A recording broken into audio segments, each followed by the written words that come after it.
বলেই 26-এর নির্বাচনে অস্ত্র করল তৃণমূল। মালদার সভা থেকে বিজেপি কংগ্রেসকে একযোগে আক্রমণ অভিষেকের। 2026-এর বিধানসভা নির্বাচনকে সামনে রেখে মালদা ও মুর্শিদাবাদ দুই জেলাতেই পরিযায়ী শ্রমিক ইস্যুকে তৃণমূল কংগ্রেসের প্রধান প্রচারের হাতিয়ার করা হচ্ছে। তাই এদিন কার্যত স্পষ্ট করে দিলেন সর্বভারতীয় তৃণমূল কংগ্রেসের সাধারণ সম্পাদক অভিষেক বন্দ্যোপাধ্যায়। মঙ্গলবার পুরাতন মালদার জলঙ্গি ময়দানে পরিযায়ী শ্রমিকদের উপর ভিন রাজ্যে হওয়া আক্রমণের প্রতিবাদে এক সভায় যোগ দেন অভিষেক। দুপুর প্রায় 1টা নাগাদ তিনি সভামঞ্চে প্রবেশ করেন। মঞ্চে উপস্থিত ছিলেন সম্প্রতি ভিন রাজ্যে নিগৃহীত একাধিক বাংলা ভাষী শ্রমিক। তাদের সঙ্গে কথা বলেন অভিষেক এবং প্রত্যক্ষভাবে শুনেন নির্যাতনের অভিজ্ঞতা। তাদের মধ্যে অন্যতম ছিলেন কালিয়াচকের আমির শেখ, যাকে পুশব্যাক করে বাংলাদেশে পাঠানো হয়েছিল বলে অভিযোগ। বক্তব্যের শুরু থেকেই চাঁচা ছোলা ভাষায় বিজেপি ও কংগ্রেসকে একযোগে আক্রমণ করেন অভিষেক। মালদা মুর্শিদাবাদের মানুষকে বোকা ভাববেন না বলে কড়া বার্তা দেন তিনি। ব্রিগেডে প্যাটিস কাণ্ড প্রসঙ্গ টেনে এনে সরব হন এবং সরাসরি হুমায়ুন কবিরকে নিশানা করেন। অভিষেকের অভিযোগ, বিজেপি ও কংগ্রেস জেতার পরে ভিন রাজ্যে বাংলা ভাষার শ্রমিকদের হয়রানির শিকার হতে হচ্ছে। এই পরিস্থিতিতে কংগ্রেস নেতারা কোথাও শ্রমিকদের পাশে দাঁড়াচ্ছেন না বলেও অভিযোগ করেন তিনি। তার দাবি, তৃণমূল মানুষের পাশে থাকে বলেই কংগ্রেস বারবার হারছে। সভা থেকে অভিষেক প্রতিশ্রুতি দেন, বাংলার মাটিতেই কর্মসংস্থানের ব্যবস্থা করা হবে, কাউকে আর ভিন রাজ্যে যেতে হবে না।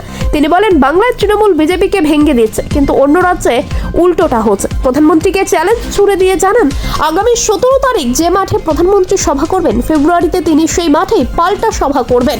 বক্তব্যে শুভেন্দু অধিকারী, সুকান্ত মজুমদার, খগেন মুর্মুর পাশাপাশি এক সারিতে কংগ্রেস নেতা ঈশা খান ও অধীর রঞ্জন চৌধুরীকেও নিশানা করেন অভিষেক। সভা শেষে 5 জন পরিযায়ী শ্রমিকের লিখিত অভিযোগের জবাব দেন তিনি।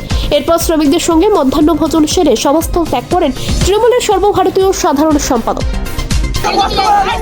একদম ধারাবাহিকভাবে ওরা তো সাংবাদিক, ওদের কাজটা করতে দিতে হবে। আমি তো ঘুরে ঘুরে বলছি, সবাই দেখতে পাবে, চিন্তা করবেন না। আমি আসছি তো, আপনাকে দেখতে হবে, আমি পৌঁছে যাবো। আপনারা ব্যতিগ্রস্ত হবেন না, আমাকে সবাই দেখতে পাবে।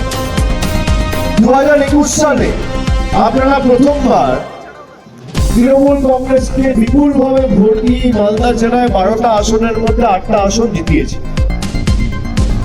তারপর এই যে 3 বছর 21 থেকে 24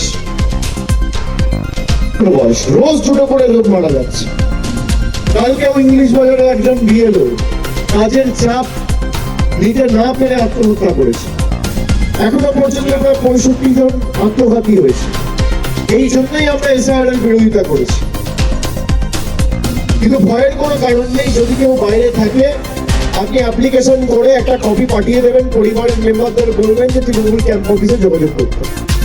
আপনার নাম তোলার দায়িত্ব আমাদের, কিন্তু হিয়ারিং এ আর যারা এখানে আছেন সশরীরে উপস্থিত হয়েছেন, তারা হিয়ারিং এ যাবেন। এই যুদ্ধ শেষ যুদ্ধ।